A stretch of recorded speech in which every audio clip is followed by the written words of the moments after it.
어, 오늘은 기다림에 대해서 말씀을 나눠보고자 합니다. 여러분, 기다림은 어떤 시간입니까? 우리는 지금 기다리고 있습니다. 그렇죠? 어떤 시간을 기다리고 있습니까? 부활주의를 기다리며 사순절이라는 기간을 지나고 있습니다. 또 기다리고 있는 게 있습니다. 무엇일까요? 바로 오늘의 삶을, 하루하루의 삶을 살아가며 다시 오실 주님을 기다리고 있습니다.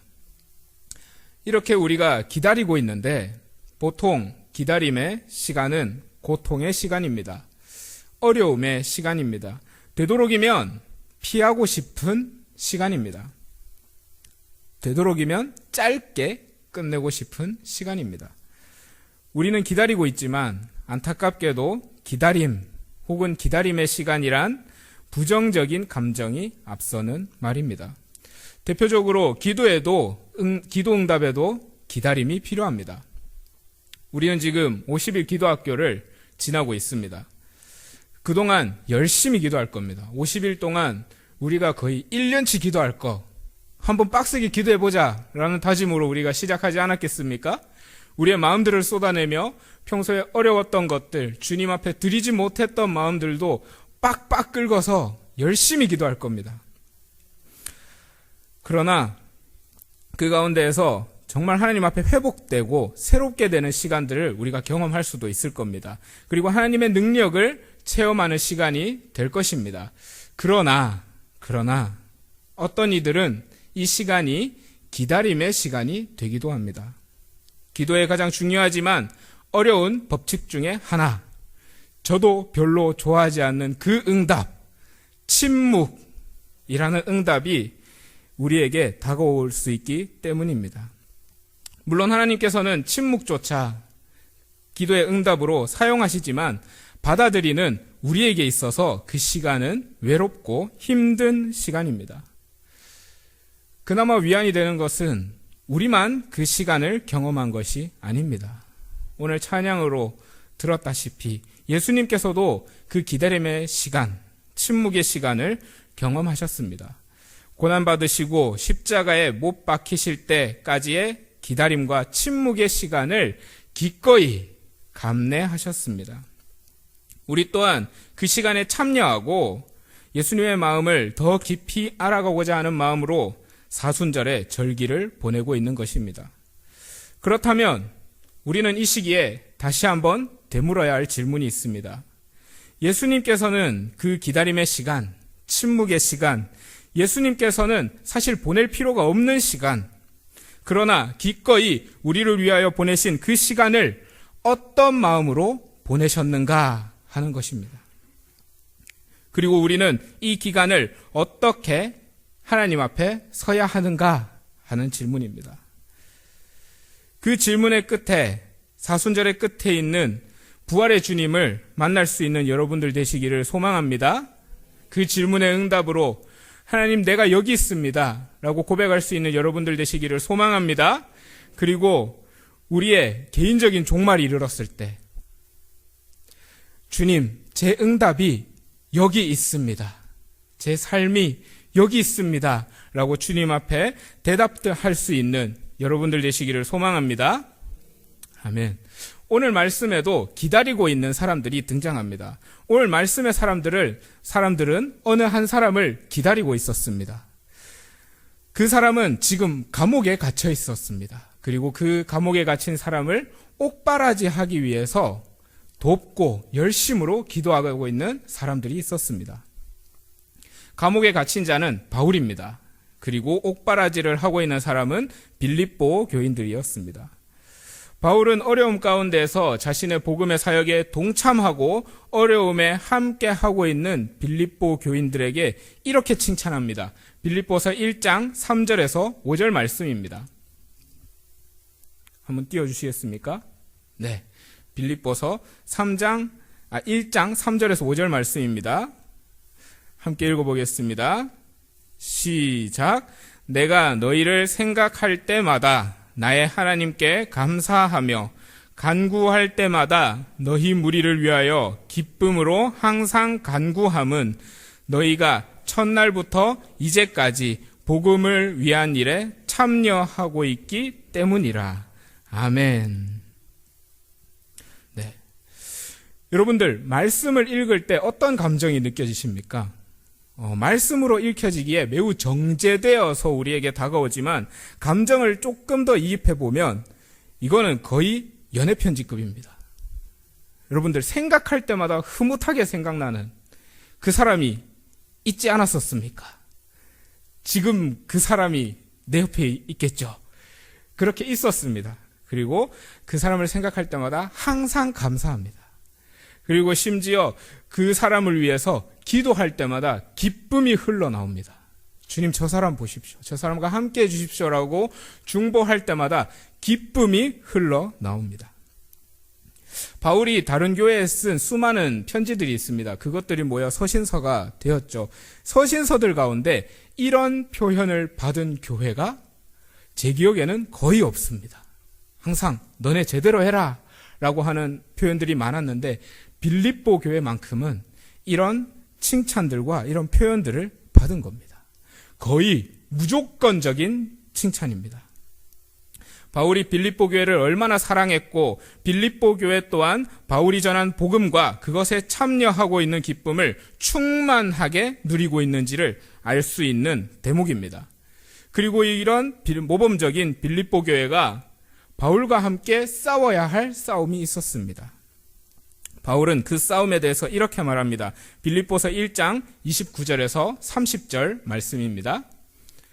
빌립보서 1장 29절 30절 말씀 제가 읽어드리겠습니다. 그리스도를 위하여 너희에게 은혜를 주신 것은 다만 그를 믿을 뿐 아니라 또한 그를 위하여 고난도 받게 하려 하심이라. 너희에게 그와 같은 싸움이 있으니 너희가 내 안에서 본 바요 이제도 내 안에서 듣는 바니라. 아멘. 너희에게도 그와 같은 싸움이 있다라고 이야기합니다. 이 싸움은 내 안에서 본 바요 이제도 내 안에서 듣는 바니라. 함께 싸우고 함께 그 길을 걷고 있다라고 하는 표현입니다. 바울과 빌립보 교회는 동일한 싸움 가운데 있었습니다. 동일한 싸움을 싸우고 있었습니다. 바울이 감옥에서 해방되어서 빌립보 교회 성도들을 만나러 갈 때까지 빌립보 교회가 싸워야 할 싸움의 이름은 이것입니다. 무엇이냐면 사랑입니다.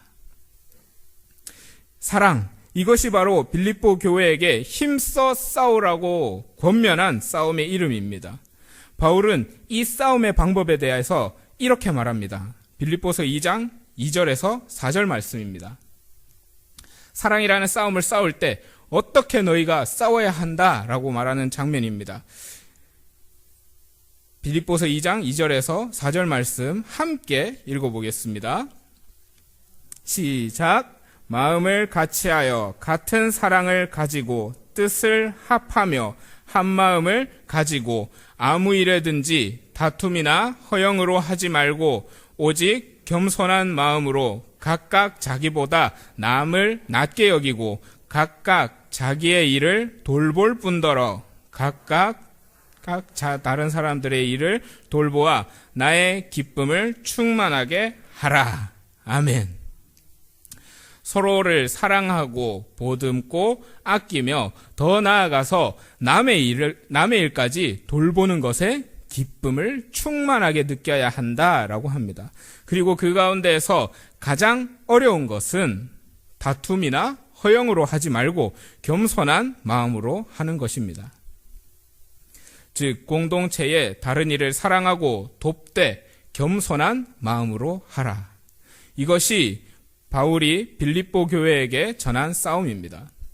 여러분, 쉬워 보이지만 결코 만만치 않은 싸움입니다. 교회 공동체가 사랑을 실천하는 여러 가지 방법을 우리는 알고 있습니다.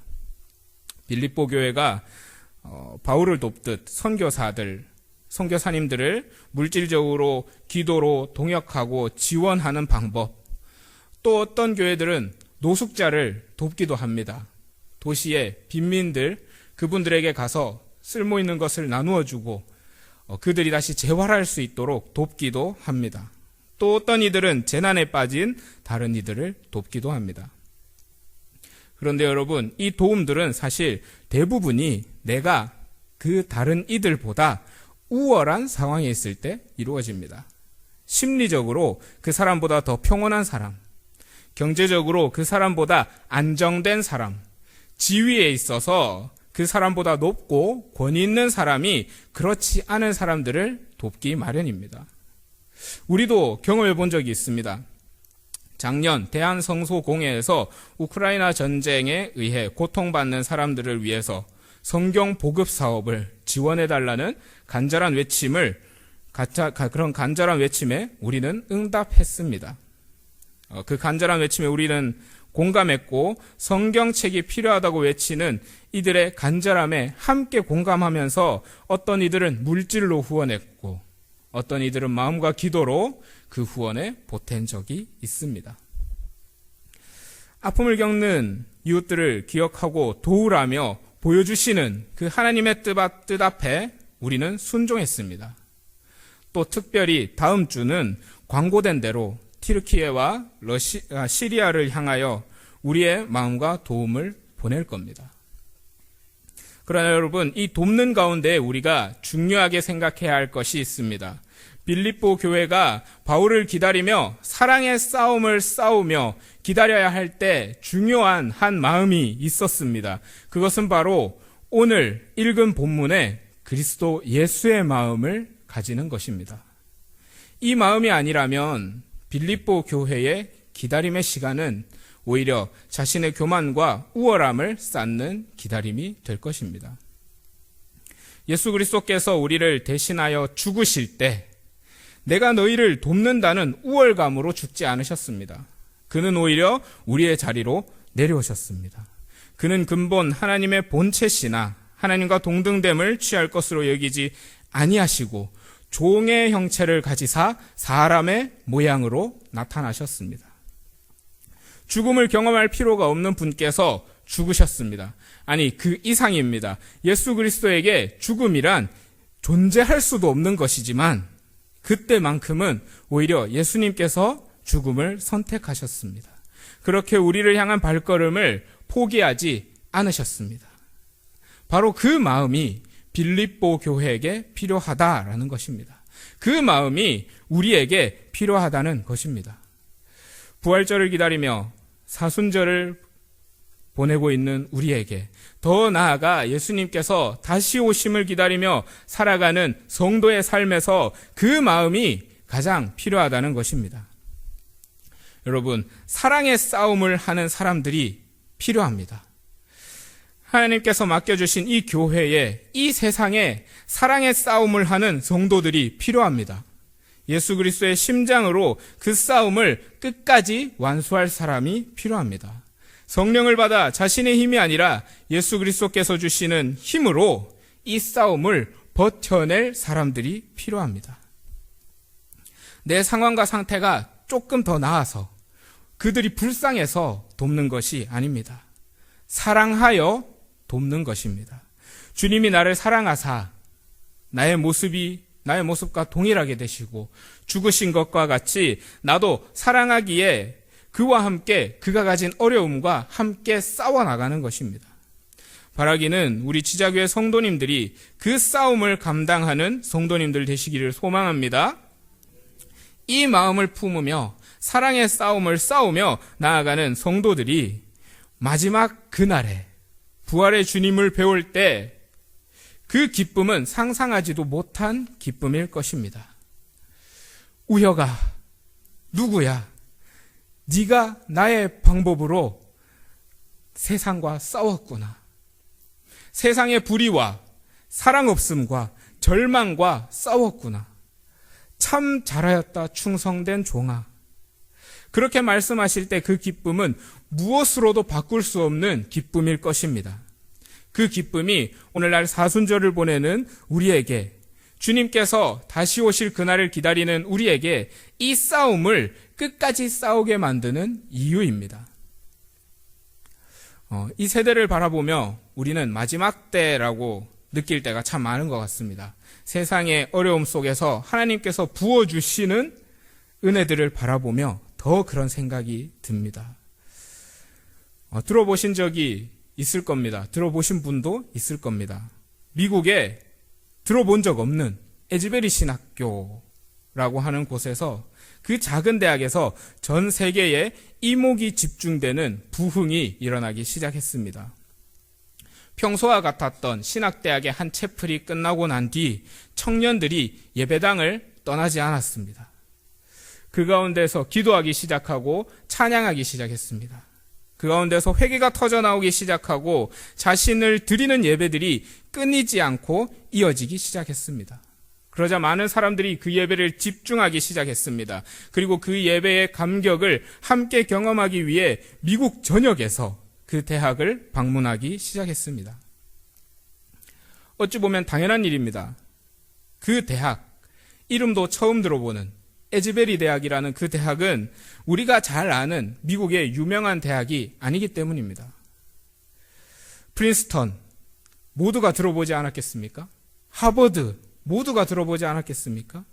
그런 대학과 같이 유명한 대학이 아니라, 미국을 가보지 않은 사람들도 모두가 아는 그런 대학이 아니라, 오히려 미국에 사는 사람들도 몰랐을 법한 시골 깡촌의 작은 대학이었기 때문입니다. 그런 곳에서 부흥이 이루어지자, 그런 의외의 곳에서 부흥이 시작되자 사람들이 몰려들기 시작했습니다. 부흥의 물결이 미국 전역으로 확산된다는 고무적인 반응이 일어나기 시작했습니다. 그렇지만 저는 그 부흥을 보는 마음에서, 그 시선에서 조금은 조심스러웠습니다. 부흥은 참 좋은 것입니다. 그러나 제 머릿속에서 이 생각이 스쳐 지나갔습니다. 만약 교회가 이 계기로 다시 교만하여지면 어떡하지? 부흥은 정말 하나님의 은혜입니다. 그러나 다시 교만해지면 어떡하지? 지금 하나님께서 하실 것이라는 기대와 소망으로 이 시간들을 우리가 경험하고 있지만, 이 부흥을 경험하고 있지만, 교만했던 우리가 다시 한번 부흥으로 교만해지면 어떡하지? 라고 하는 고민이었습니다. 그래서 조심스럽게 그 부흥을 바라보고 있었습니다. 그때 한 뉴스를 보게 됐습니다. 에즈베리 대학교가 예배의 규모를 키우지 않기로 결정했다. 오히려 재학생들만이 우선적으로 예배에 참석할 수 있게끔 조치했다는 뉴스였습니다. 이것은 부흥을 키워나가는데 불필요한 조치입니다. 많은 사람들을 동원하고 그 유명세로 에즈베리 대학교를 홍보할 수도 있고 이름을 날릴 수도 있었을 텐데, 오히려 그 반대의 길을 선택했기 때문입니다. 그때 저는 확신할 수 있었습니다. 이 부흥이 진실로 하나님께서 허락하신 부흥이구나. 그들 가운데 규모를 키우고자 하는, 유명세를 떨치고자 하는 마음이 아니라 예수 그리스도의 마음이 있었기 때문입니다. 자기의 일을 돌볼 뿐 아니라 다른 사람의 일도 돌봐라 하는 그 일이 일어났기 때문입니다. 작은 시골 마을에 몇만 명이 모여들었을 때 분명 부흥의 감격이 있겠죠. 그러나 지역사회가 겪는 어려움을 바라보았기 때문입니다. 부흥은 어떤 특정 장소에 국한되는 것이 아니라 예배하는 자들에게 부어주시는 하나님의 은혜입니다. 그것을 알았기 때문에 저는 그런 결정을 했다라고 생각합니다. 이곳에서 예배드린 학생들이 이곳에서만 예배드리는 것이 아니라 졸업하고 각 처소로 돌아가서 예배드릴 것이기 때문입니다. 그리고 그들이 예배드리는 그 장소가 다시 한번 부흥이 시작되는 장소가 될 것이기 때문입니다. 그곳에서 부흥의 불길이 타오를 때 오히려 자신을 하나님 앞에 낮추고 이 마음을 품었습니다. 너희 안에 이 마음을 품으라. 바울이 빌립보 교회에 외쳤던 그 마음, 예수 그리스도의 마음이 그들 가운데 있음을 보았기 때문입니다. 예수 그리스도의 마음을 품은 그 선택을 할 때 오히려 하나님께서 그를 높이심을 압니다. 세상의 눈으로 봤을 때는 미련한 선택이지만 오히려 그 선택이 마지막 때에 예수님이 칭찬하실 선택임을 압니다. 마태복음 24장 12절에서 13절은 이렇게 말합니다. 불법이 성함으로 많은 사람의 사랑이 식어지리라.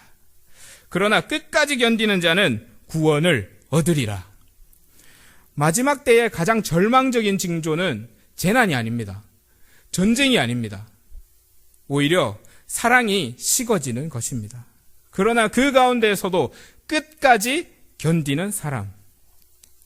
예수 그리스도의 마음으로, 예수 그리스도의 심장으로 예수님께서 걸어가신 길을 끝까지 걸어가는 그 사람이 구원을 얻을 것입니다. 예수님께서는 우리를 구원하시기 위한 그 길을 끝까지 걸어가셨습니다. 사랑의 길을 걸어가셨습니다. 우리는 그 결말을 알고 있습니다. 이러므로 하나님이 그를 지극히 높여 모든 이름 위에 뛰어난 이름을 주사 하늘과 땅 아래에 있는 자들의 모든 무릎을 예수의 이름 앞에 무릎 꿇게 하시고 그 모든 입들로 말미암아 예수를 주로 고백하게 하시는 영광을 받으셨습니다. 우리가 기도학교를 지나며 부활절을 지나며 사순절을 지나며 부활절을 기다릴 때, 다시 오실 예수님을 기다리며 오늘의 삶을 살아갈 때 해야 할 일과 우리 중심에 둬야 할 마음은 다른 것이 있을 수 없습니다. 오늘 말씀에 드러난 예수 그리스도의 마음, 그 마음으로 예수 그리스도의 기쁨을 충만하게 하는 것입니다. 기다림은 힘들 것입니다. 기다림은 어려울 겁니다. 그리고 나의 욕심과는 다를 겁니다. 그러나 그 기다림의 시간을 잘 보내었을 때 우리가 경험할 기쁨은 상상할 수 없는 기쁨일 것입니다. 두렵고 떨림으로 그 기다림의 시간을 잘 보내시는 여러분들 되시기를 소망합니다. 아멘.